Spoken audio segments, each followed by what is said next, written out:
Stardate 1007.2021. Welcome to Star Trek Discovery Pod, a kind of smart, kind of funny podcast about new and classic Star Trek. I'm your reluctant captain, Mike Garcia, and with me on the view screen we have Mariah Gossett. And your Klingon lower decks red shirt Grant Davis. Kapow. Kapla. Our fourth crew member, Clyde, will I think be joining us soon. He'll be beaming onto the set soon. But this week we are continuing our trek through Lower Decks Season 2 with a review of the 9th episode of Season 2. Mariah, pronounce this for me. It actually translates to 3 ships. So if we want to use that, we can. But yeah, it's the first title ever in Klingon. So it's wej Duj. Wej Duj. Wej Duj. Yeah. Everything in Klingon sounds so aggressive. It's like, hey, how many ships do you have? Wej Duj. All right, cool. 3 hey, Clyde's here. Clyde. Welcome to the stream, Clyde. Does he know he's here? Hi, Clyde. What's up? We just started. All right, what's up, man? Sorry, I was having audio issues. I was making sure that, you could hear me, I could hear you. So we're going to talk about wej Duj, something like that. We'll be talking low-key hothead Vulcans, helpful pet targs, and rocket boots, my favorite. But first, Mariah, tell people how we can help, how our listeners, our viewers can help out the pod and where they can find us. Yes, so there's a couple of ways that you can interact with us on the internet. So you can just go to startrekpod.co to find links to everything. So you don't have to hear me talk about it over and over again, but that's where you can find our socials. It's where you can find our Patreon links. It's where you can find all the ways to download the audio version of this podcast or to watch us, especially if you would like to watch us live. Definitely make sure you check us out on YouTube, and you can hit subscribe as well as that little notification bell so you know when we're going live. Grant, do you want to tell people what we do over on the Patreon? Yeah, sure. If you guys want to financially support us to keep this little venture of ours going, you can do so over at patreon.com/StarTrekPod. There you can go and make a per episode pledge, and we suggest you do at least $2 an episode, because in exchange for $2 an episode, you can join us over on our exclusive Slack channel. That's right. Join our Star Trek Slack channel with a bunch of other lovely Trekkies who are all very friendly, very welcoming, and want to just bask in the greatness that is the ever-expanding world of Trek with you, with us. So they do watch-alongs. We have discussions about all sorts of stuff, books and the films and TV, and we would love to have you help us out and join us in the community. Once again, that is patreon.com/StarTrekPod. Hey, Grant, Home Chickie has some information for you. Although Grant never joins our watch-alongs. Because I don't want to watch the old stuff. Shots fired. Right. You have to trick him into watching the old stuff. You have to guilt me, apparently, and it works. You could always join them. They rewatch Lower Decks on Friday nights, so you could join for that. Very true.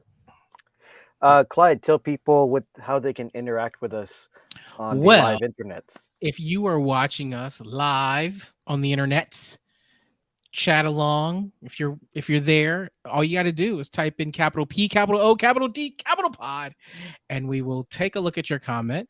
If you type in capital HF, you can share your hot frakes along with us. And speaking of hot frakes, let's dive into our hot takes on this episode. But we don't call them hot takes; we call them hot frakes. Ow! So spicy. Well, we're the classic. All right. Who's got a hot frake about this episode, season 2, episode 9 of Lower Decks? I do. Grant does. Do it. Go first, Do it. Do it. I'm going to go first, and I'm just going to go ahead and say this might be the best episode of the season so far. This tied in all of these elements that I just really loved about both our crew as well as seeing these different plot lines kind of coincide. and we now get the Klingons working alongside the Padlex, or at least a Klingon rogue ship. We got to see what looks to be our newest addition to our lower decks crew in this deviant Vulcan, who is a little bit of a thinker outside of the logical low key, low energy box. So I'm guessing she's going to come join the Cerritos crew. And I thought it was a lot of fun seeing our crew as well, and I really enjoyed everything about this episode. That's my quick hot break. I thought it was a Sweet. fun episode. All right, who's next? Yeah, I mean, I'll jump on and agree with Grant. I think this was a great episode. I loved that we got to see lower decks on different ships that are not just Federation ships. I thought that was such a smart way for us to get to interact and see what the chain of command looks like, kind of across, the Trek verse. And honestly, the Borg at the end had me laughing harder than anything else. I agree with you, Home Chicky. It was like the credits started and then that jumped in, and I was like, I watched all the way through to the end, like just waiting to see if there's any movement at all. And there was none, and I loved it. I also thought it was a really fun way for us to get to see our main characters interact with our bridge crew in interesting ways. I feel like last season we didn't love when Boimler was the main character, and I'm starting to like Boimler episodes more and more. So I feel like they've done a really great job at changing my opinion on when we focus on Boimler more than Mariner. Also the Shax's pottery scene where he is making a puppy dog shaped ashtray for his incense, in our confirmation that he works to fight fascism every day, and it is a full-time job. So yeah, I mean, overall I loved it. I thought all of the references were smart. I thought everything was really funny. I'm excited for this potential new Vulcan character who's probably going to come join us on the Cerritos. And I have to look it up. Do you know who voiced our Vulcan extrovert? No, Yeah. I was expecting you to tell us. So I got to look it up. It just, that question just popped into my mind as I was talking. So now is I'm going to have to look it up. But Actor named Gabriel Ruiz. oh, that sounds familiar. Anyway, Mhm. but yeah, I'm stoked. I'm really excited. That's my hot freak. What about you, Clyde? well, I like to take any chance I can to disagree with Grant, but this won't be the day. I thought this was a great episode. There's so much that I liked about it, but I think one of the best moments was at the end when the cadet or the really junior ensign came over and talked to Boimler, and you saw Ransom in the background kind of smiling and winking. Yeah. Like, I think that if you go back to kind of last season, I don't know, the bridge crew seemed like they were the butt of jokes, right? Like they just weren't. It's like, oh, this is a misfit crew and they're not that great. And now what we're seeing is these leaders that are subtly doing things that's very Star Trek. And so when we see Ransom do that, and we see the connection, we see how they're relating to each other. It felt like home, like as much as Star Trek animated series written by Rick and Morty creators could feel like, it felt like home. So I love that. I loved seeing, like everyone else said, seeing the different lower decks crews. And again, that made me think this is how they're much more connected across the universe than they are separate. It's just kind of a lower deck thing, no matter where you are. And so I just, there were so many elements. It was funny. It felt complete. It felt like a complete episode from beginning to end. And there were all these little bitty touch points that I really enjoyed. For instance, Mike, you and I earlier this week had a conversation about Star Trek shirts. And I mentioned to you that it's only a matter of time before you look up and I've got a Discovery shirt, right? And what I'm talking about when I say Discovery shirt, you see Tilly running around the Discovery in this like shirt that says disco on it. It's like, I want that. So to see Captain Freeman walking around in a shirt that said Ritos was just like, not only was it hilarious, but I was like, that's so awesome. There are all these little touch points in this episode. Grant, you said this might have been the best episode of the season. I gotta agree. Like, I really enjoyed this episode. I'm just gonna echo what everyone said. Like, this was a great episode, and Clyde and Grant, like, this was the one I was most engaged with and laughing the most this season.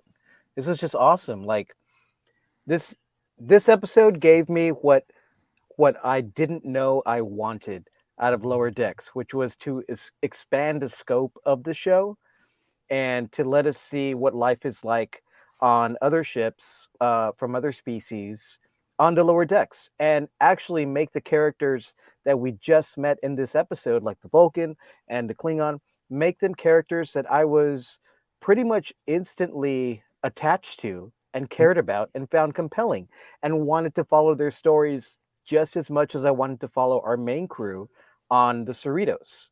And I was laughing my ass off. I think the funniest thread for me, like, it was all so funny and so perfect too. Like, they captured the Klingon culture so perfectly, the Vulcan culture so perfectly. But the funniest thread to me was how they kept calling the Klingon outlier like so emotional, and she's having all these outbursts when really she's just kind of super low key. The Vulcan, you Like mean? Klingon? Oh, He the did- Vulcan. My bad. He the pulled a Vulcan. Grant. He I pulled. pulled the Grant. That's my turf, buddy. I confuse them. I got mixed up because I was looking for her name, but I can't find Yeah. it. Um, But that oh. was probably the funniest thread for me. But yeah, this one, and not only did it, like, the first 10 minutes, I was so invested and having such a great time. But then, and I was like, wow, this is probably the best episode of the season. But then the episode got even better and threw a curveball full of awesomeness when you realize this whole thing is connecting to the simmering long form arc of the season, which is the Packlet attacks. And the fact that it's tied into this crazy Klingon commander or captain who reminded me in his craziness and his plot reminded me of Christopher Lloyd from Star Trek 3, Korg, who tried to do the same thing. So good. So good. So yeah, many thumbs up. I love this episode. I'm bummed that next week is the season finale, but I'm also excited to see it because it's going to be like a direct sequel to this. So yeah, bring it on. Yeah, I'm super excited. And so Gabrielle Ruiz, if you don't know, she was in Crazy Ex-Girlfriend. She's a delight in that. And then the character's name is Tulin. Oh, can I say, I just looked her up. She is from the Rio Grande Valley, like me. Super cool. Her captain on the Vulcan ship was voiced by Mark Evan Jackson, by the way, which Mike, No shit. you and I met him once. Yeah. Yeah. We What? went up and awkwardly said hello. That man was born to voice a Klingon. Wow. Yes, Vulcan. 100%. Oh my God. A Vulcan. I'm going to log myself off. You've been kicked off. I've been moving all day. That's why I'm in this blanket fort. Because I don't have my studio set up and I'm in a new place and I'm tired. It's pretty cool, your blanket fort. You got any cardboard boxes with you, Mike? That'll make it Right even here. better. There you Ooh, go. Yes. Can't have a fort without cardboard. I'm just There saying. they are. No, I thought that there were all these interesting things, but I did have a question. Why was the Vulcan ship so much bigger than the Cerritos? Because the Cerritos is a California class ship. Cerritos is a piece of shit. I mean, I was It's a just like, joke. oh my goodness, this thing is like so tiny. Little baby Next to- ship. The Borg ship code is a California zip code as well, which I thought was like a funny. Oh, extra. yeah. 90182. Mhm. How funny. It would have been funny if it was 90210, but that would have been That would have been really funny. Hey, We do have some hot freaks from the list. Yes, I was just going to say, if you're watching live, give us your hot freaks in the chat. Grant, you have a few? Yeah, let's see. First See how up, much you guys hated this episode. PW Greger says, in a show half the length of other Trek shows, they managed to introduce new characters and have me care for them more than other shows have been able to. A real treat of an episode. wow. Facts. I agree. Like, not just the Vulcan who might join the Cerritos, but now this Klingon, lower decks, youngling who stepped up and ascended to be a captain, showed heart and defiance of what their captain was doing, to the point where I'm like, yeah, I'm rooting for him as well. So that was cool, and I hope we do see those storylines kind of dovetail again. We get a return of that character. I love that both of the central characters on the other ships, the Vulcan and the Klingon ship, are both kind of had a classic coming of age story. They're the outliers Mm. who persist in their uniqueness in order to save the day and really achieve their destiny. You know, the Klingon wanted to be captain, and it looks like he's going to be a great captain. And the Vulcan, she didn't belong there on the Vulcan ship, so maybe she's going to hang out with our Cerritos crew. Fingers crossed. Yeah. You think she's from Hawaii? Maybe a moon. Maybe a moon. Home Tricky says, love all the different species and lower decks. Kern says, more T'Lyn, please. I can't wait when she joins the Cerritos and meets Mariner. They'll either love each other or hate each other. I'm guessing hate. I'm seeing a romance arc with Boims. Oh, Okay. with Boims? I was like, maybe it's a Mariner T'Lyn romance. Could be. Thomas Hill says, Grant, the Klingon ship can't be one rogue ship. There were 6 in the opening scene, which I think when they're all attacking the Borg cube. Is that what Thomas is referring to in the intro credits? Perhaps. Otherwise, I must have missed that. Thomas, we need more information, please. And Sarah Ivetra, I vet PR. okay, says, I would love a spin-off series around the new Klingon captain. He was awesome. Right. Yeah, I'm so good. hoping we'll get the opportunity to check in with these other ships again, because I do think, I've heard Mike McMahon in interviews say he would love to do 10 plus more seasons of Lower Decks, and so but he does not want to ever enter the Picard timeline with Lower Decks. So he has a Good call. finite. I He has a shouldn't laugh. Sorry. finite. I didn't mean to laugh. But A finite amount of time to do that. So I think if you add in these other ships that we can go and check in on from every once in a while, it'll help with that. listen, I think you could have a lot of fun in the Picard timeline, just avoiding certain things, right? Like, I mean, there's I don't some think cool those things. two writers' rooms want to have to coordinate their timeline planning. with There's each so many other. things I want to say, but I won't say because yeah.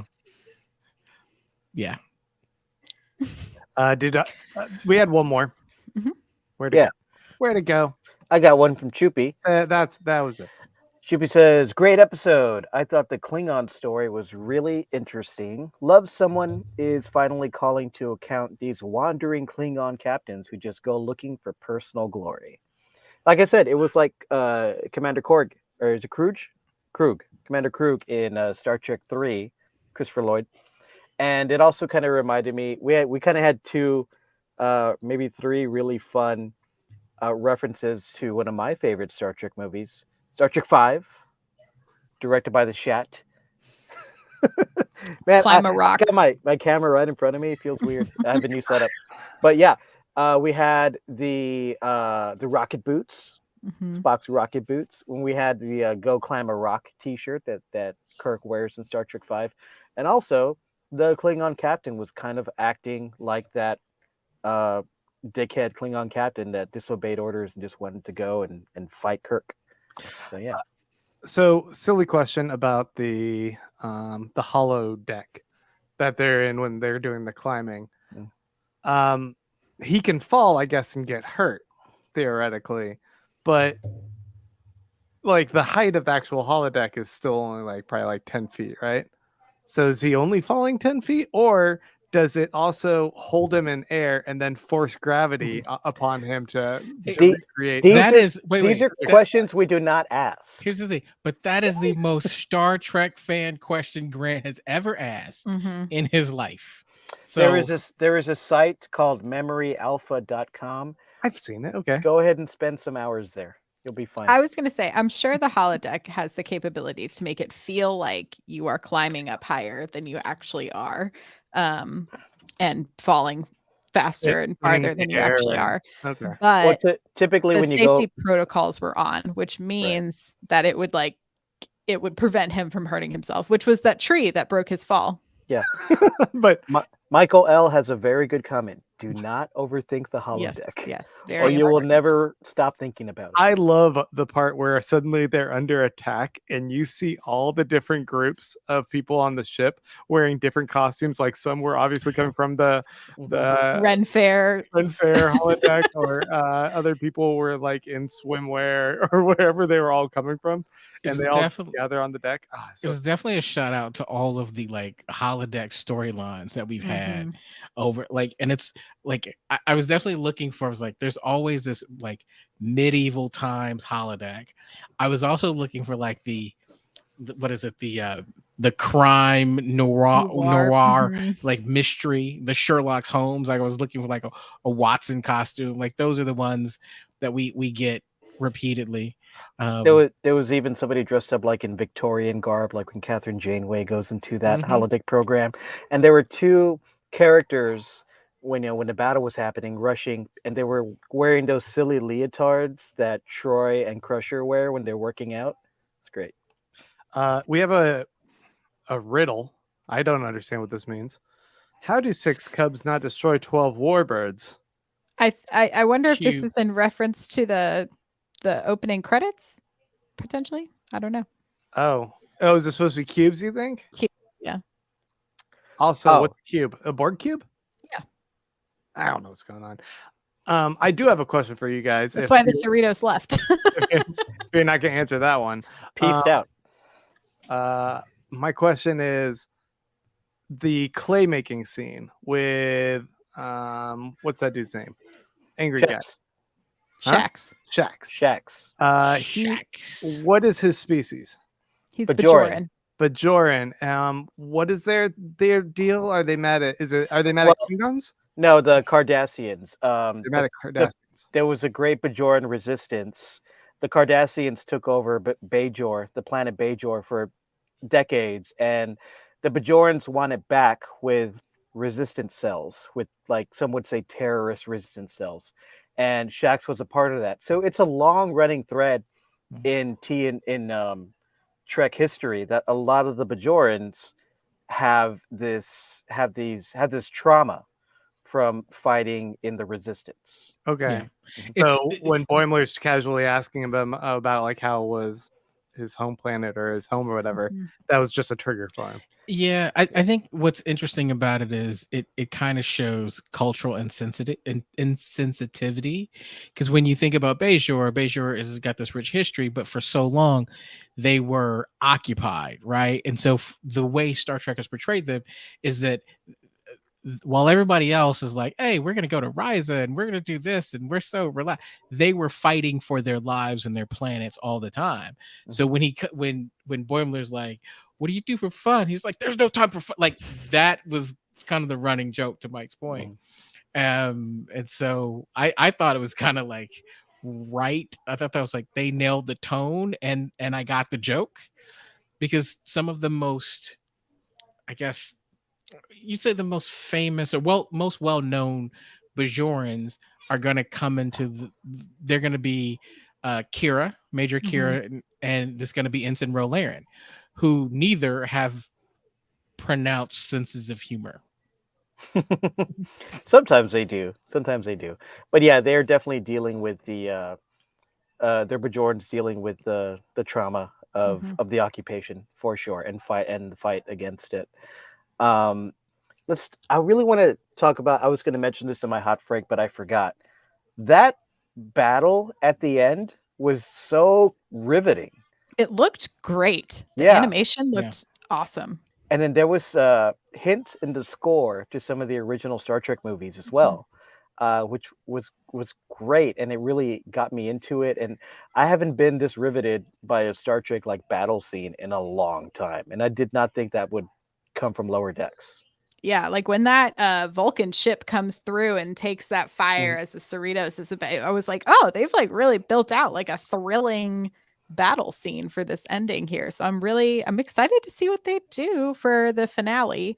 I did see some folks talking, and we've mentioned this a few times, that the Pakled storyline still continues to make me uncomfortable in a lot of ways. And I'm hoping that something comes around by the end of the finale, but we will I see. doubt it. I doubt it as well, Red but we'll see. alarm.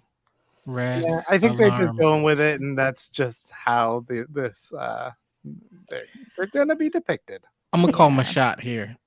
We're gonna see more Packlets, and this is going to be a renegade Packlet cell. And so we'll see I don't know, a more evolved, more, I don't know. We'll see Like a group leader, maybe like a of something. I gotta believe that it's not just gonna it's not gonna end like this. Listen, we always talk about writers on this show. We talk about, like, in Discovery, we talk about writers. We don't talk about writers so much on that other show, but here I'm gonna say I'm trying to trust the writers. I can't believe that they're gonna take us this whole season and we're just gonna end with that portrayal of the Packlets. There's gotta be a payoff. There's gotta be something where we're gonna go, ah. So I'm riding with the writers on this, that they didn't make that decision the whole I way just through. think Mike McMahon thinks they're a joke, and they're good for mining jokes from, and that's it. I don't think we're going to get any deeper than that, which I don't know, doesn't bother me. But yeah, they're we've talked about it before, how kind of problematic the depiction of the Packlets can be for a number of reasons. Taking a step to the side from that, the character of T'Lyn, let's assume that this was definitely an indication that she'll be joining the Cerritos. How do you feel that her character, her Vulcan character, for anyone who's not sure who I'm referring to, how do you think her character would match up and mesh with our current core 4? Well, go ahead, Mariah. Jump in Oh, there. I was gonna say, I feel like Tendi is gonna automatically just like hold on, because I mean we saw how she was with what was it, hamster laundry basket, that like robot that Peanut came hamper. over. Peanut hamper. And I feel like Tendi is gonna just like hold on tight and be like the perpetual optimist that she always is. And then I can't decide, like we've sort of said, like either Mariner is gonna like love her or hate her. And then yeah, I don't know. It'll be interesting to see where they take those character interactions. I can't see her having anything but friction with Mariner, and likely with Boimler as well. If her and Boimler are both competitive for the smartest, most studious, I guess, then he's going to feel threatened by that. And Mariner, her laissez-faire kind of attitude, coming into direct competition with someone who's hyper competent and might also kind of exude a degree of leadership that might make the other three kind of look to her instead of Mariner, is also going to add to conflict. That would be my guess to where they would go with that. And then, yeah, Rutherford and Tendi don't really make waves, so they're both going to be just friendly, and then also kind of going along with the flow of anything. I mean, how funny would it be though? I would love to see Rutherford have like a big conflict character. Like maybe it's like too logical, you know, like the like his implant is just like can't compute and deal with the logic of it all. I think it would be interesting if, like, we saw in this episode how T'Lyn diverts so much from the other Vulcans in her crew, because she kind of goes with her gut, right? And that's kind of what all the great officers in Starfleet do. So it would be interesting if she gets on the Cerritos or another Starfleet ship, and she realizes she's not so special, even though she is, but she feels that way. It's kind of when you're the you excel at a certain thing in high school, and then you go to a big city college and you're just one A of little fish. one of several hundred exact copies of you or something like that. So she might maybe find some difficulty. I think that would be kind of an interesting plot to mine. I was trying to kind of think if we've seen something in Star Trek before. I was like, is this like the new what? And it took me a minute, and then they're kind of two that jumped out at me, but differently. I feel like Talin's gonna be like the new Seven of Nine, Hmm. or kind of the new, like I mentioned earlier, Ensign Rolarian, where what we see is, and more like Seven of Nine, where she's gonna come in and be very logical. And even though she was considered the emotional one, when you think about our lower decks crew, they are very emotional, right? They are uber emotional, and I think that's going to be a little bit of a challenge. But I think as we see, the season 3 progresses, we're going to see her become an integral part of this crew, right? But I think that's going to be, we're getting set up for season 3, and I think it's going to be interesting. But I don't think she's going to mesh well at first, because it's going to be kind of a shock to the system. There was this great thread. I want to say it was like a Tumblr thread or something I read about why humans are ridiculous in the Trek world. I think I brought it up on one of our podcasts a while back, but it's that humans in the world of Trek are absolutely crazy, and they try bonkers things that no one logically would ever try, which makes them so unpredictable and such a dangerous threat among all species out there. And then having her come onto a ship like the Cerritos, which is kind of this redheaded stepchild of the fleet, so to speak. No offense to redheads, Mariah. But that they're ignored, they're neglected, but they also get into crazy situations that we've already seen don't always follow a logical path to their conclusion. I wonder if she's just going to absolutely struggle as well with being around this type of crew until she's able to kind of let go and find a balance between that other side of her that does kind of gravitate toward being defiant of her Vulcan code. Yeah, she'll certainly have a character arc and a struggle to go through, I hope. And I think she's going to, just like a lot of good coming of age character stories, you're going to have to find that balance, right, between where you come from and who you can be. So I think she's really primed for that kind of story. Although it would be funny to see her come in and then just excel so quickly that she quickly moves past our 4 main characters and becomes like a bridge crew member right away.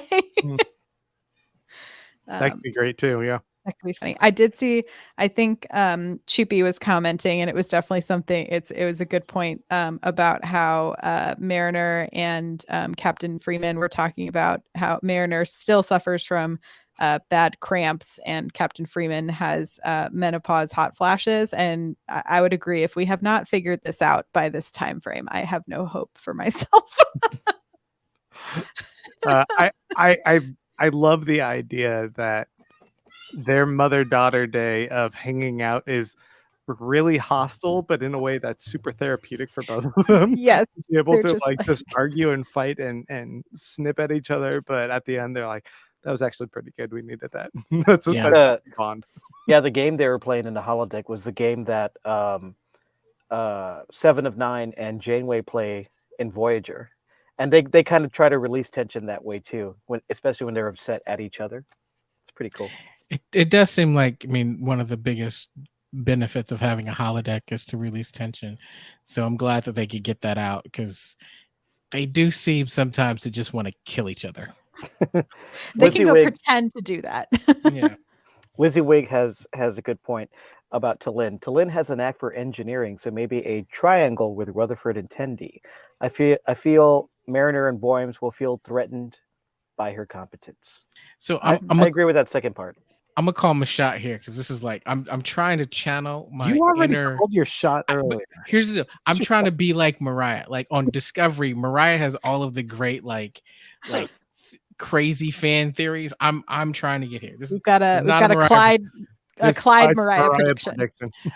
There is going to be a battle where the Cerritos has to separate a battle bridge, and we're gonna see the lower decks crew at the stations, and you're gonna see like, and they're gonna need Talin to be like that fifth super like bridge crew. That I'm calling it. Calling my shot. All right. Battle here for bridge it. lower decks crew. You I'm know, here That would be for it. really fun. That would we be had I a like it. really interesting comment here from Chris Rogers, which kind of relates to that. It said, I noticed the different lower decks crew were representative of the ideals of their respective races. The bridge crew were the complications of those races. I was wondering if you guys had any thoughts Deep. on that. Yeah, I mean, even down to like, I mean, it was kind of a jokey line, but it was like, save me a seat at lunch unless I die an honorable death, then somebody else can have it. And it was like, for the Klingons, it's like, Right. yeah, it's like they have friendship and they have community, but ultimately they are warriors, right? Like, and that is like their ethos. And, you know, I think similarly, like when they walk into the meditation room and they're like, why you're not meditating, you're still working. And Talin was like, well, I have great, you know, goals, and I want to work towards those goals, and I want to get these things finished so that I can work on the next thing. And I feel like that super productivity and hyper focusing and all of those things are very Vulcan ideals. Very, very much. And you know that Talin was representing the ideals of what the Vulcans could be and should be because she quoted Spock in that moment. I did love that as she walked out after getting her punishment, she also gave a sarcastic Vulcan salute in the Mhm. most Vulcan Yeah. way possible. Yes. Yeah, it was kind of like it was also like Zachary Quinto in 2009 when he gets denied by the Vulcan panel. It's like live long and prosper. Also, Yes. fuck you. Yes. That was one of the most like sarcastic, disrespectful like sirs I've ever heard. Like I was like, if you look at the transcript of what she said, there's nothing wrong with it. But if you think about how she said it, it was a big middle finger to the High Council. It's like, I also want to say to Lynn, like the more I think about this character, the more I really love this character because the quote, I looked up the quote that she uses in that scene where they're saying that she's not meditating enough, is the quote from Spock, which is logic is the beginning of wisdom, not the end. And Spock says that in Star Trek 6 in the context of he's only discovered that after years and decades of growing and changing and learning and having so many experiences. So he's a senior officer, and he had come to that conclusion that logic is the beginning of wisdom, not the end, at that point in his life. She is in the lower decks, so which means she's young, just starting her career, and she is already building upon that idea. So she's way ahead. She's a smart character. I was going to ask you guys the follow up to Chris Rogers' question, but I guess he also kind of touches on it because I was going to say, how does that apply to our Cerritos crew? He says, our Cerritos crew frequently represents Starfleet ideals, while the bridge crew is a representation of politics and BSs of advancing. Which, do you think that's a little bit kind of the goal, the aim of this show is to show that when we start off young, we're idealistic and we are able to kind of exude those ideals and those what you're striving for in any institution, but corruption is just kind of a natural progression of this and we lose sight of those things. I don't want to say it's corruption, but I think you're onto something, Grant. Jaded, corrupt, whatever it is. So one of the things that I think about is I've been, when I think about my career, some of the best kind of roles I've had is when I've had a leader and the leader has said, hey, what I want you to do is to do that thing that you do really well. And I'm going to handle the politics and the nonsense that goes on, right? I'm going to shield you from that. I brought you here to do what you do, so do it. And I think that's something that I've had very rarely in my career, because what happens is the more you kind of advance, and I think we see this in Lower Decks, is that there's a point where the Lower Decks crew is allowed to really do stuff. Now, they don't get to do all the fun stuff or the cool stuff, but their responsibilities is really just to do their job, right, to the best of their abilities. And unfortunately, that often means moving canisters from one side of the room to the other side of the room, right? Now, that being said, when you get to be a bridge crew, I think what we're seeing is that there are a lot of politics involved, especially when you're not on the flagship of the Federation, right? Like, they're honestly looking like Freeman's looking and going, I'm on a California class ship, right? My ship looks like a shuttle compared to some other ships. I want a bigger, better ship. Like, I want, a bigger, more prestigious role. I want to do first contact, not the logistics of second contact, right? Like, they have these aspirations because, they're Starfleet officers. Right. And I think that brings in the politics, because now there's the maneuvering. And so I think that's what we're seeing. So I don't want to say corruption, but it is a self-centeredness, right? A self-promotion that we're seeing with the bridge crew, that we're getting. And I think it's mostly from Freeman. I don't know that we're getting that necessarily. Well, I feel like we were getting it from Ransom, but we're not. I don't feel a whole lot from Ransom or Shax or Tiana. Ransom has chilled out on that ever since his head expanded gigantically and he was a big head in space. After that experience, he kind of chilled out. And, yeah, I guess it's, it's like the power of ambition, and like ambition can drive you to do great things, but it can also drive you to do not so great things and just for the sake of it, right? Yeah. It's all about the balance. Before we go out, I do want to mention some of my favorite references from this episode. I already mentioned the rocket boots and the Go Climb a Rock t-shirt and the whole rock climbing thing from the opening of Star Trek V, The Final Frontier. And there were a lot of references to Star Trek VI, and one of them was the Klingon Captain Dorg echoing General Chang, quoting Shakespeare like you do, and if you're in a Klingon ship, cry havoc and let slip the dogs of war. That's from Julius Caesar, I think. And then this reference was a DS9 reference, but it was also a Lower Decks reference or a callback.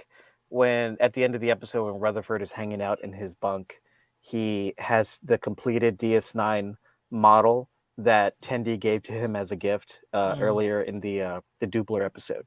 So that's a callback, and he's already finished it and he's playing with it, admiring it. I like that. Can I just say, I thought it was crazy cool. We see the Lower Decks crew in their bunks in that hallway so often. When we saw the Klingons and their crew, and then one of them just punched the other one and they fell out of that hammock, I thought that was hilarious. Where was the Vulcan crew? Were they also in like the hallway? I don't know. We didn't see their bunks. We opened on the Vulcans in like that little I'm assuming Like it's their like lab. engineering room. Yeah, lab. Oh, right, okay. They don't sleep. They don't have. They just bunks. meditate. They just meditate, right? Definitely meditating, bro. Yeah, but the Borg also, their bunks are just them hooked up to the wall. That was so funny. So if you guys had to serve on one of these ships, which one would you Cerritos. serve on? Cerritos. Yeah. 100%. It's the most familiar. It's also listen. It's the one the most flip chip? conducive for like humans to live on. Well, it's also, look, if you want to goof off, that's the ship you want to be on, right? Those other ships are either a lot of work or, the threat of death all the time. Yeah. So Yeah. I mean, if I had to choose like one that's not the Cerritos, I might just take a really long nap on a Borg cube. Yeah. Yeah, P.W. Gregory would take the cube. So No thinking, just being. Next week's episode is the series finale. Season finale. Sorry. Season. Sorry. Yeah, I was like, what? Yeah. They- Season finale.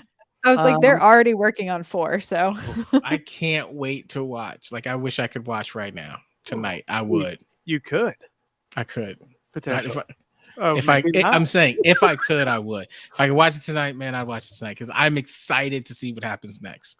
What do you think? Like I with have no idea. I mean, other than the battle bridge, I have no idea what's gonna happen. what do you think, Mike?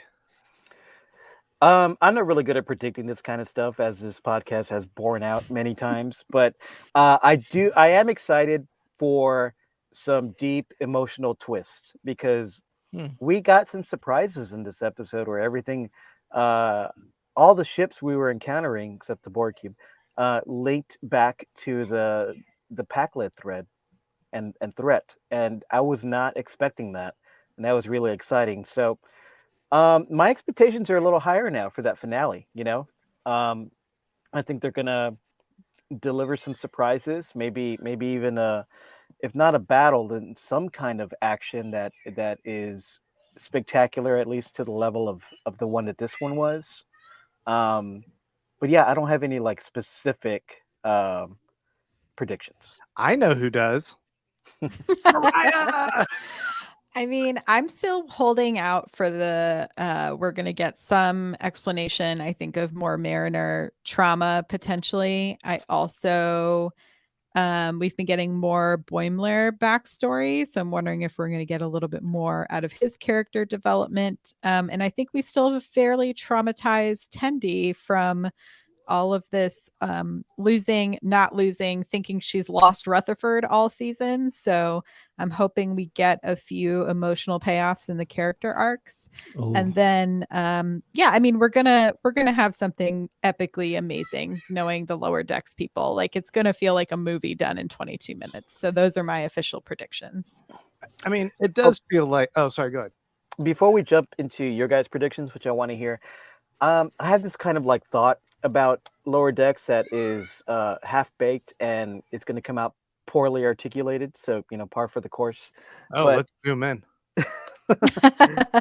But all the new Trek we're getting, it's Trek made for 2021, right? It's Trek made for the world we're living in now with all the social change, more than ever, right? And for the more futuristic, big budget,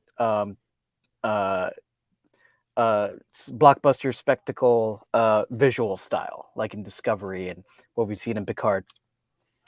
So it's different, obviously, than the original Trek series and the 90s Trek series. And what this show is subversively doing is giving us the I guess the accoutrements of 90s Trek.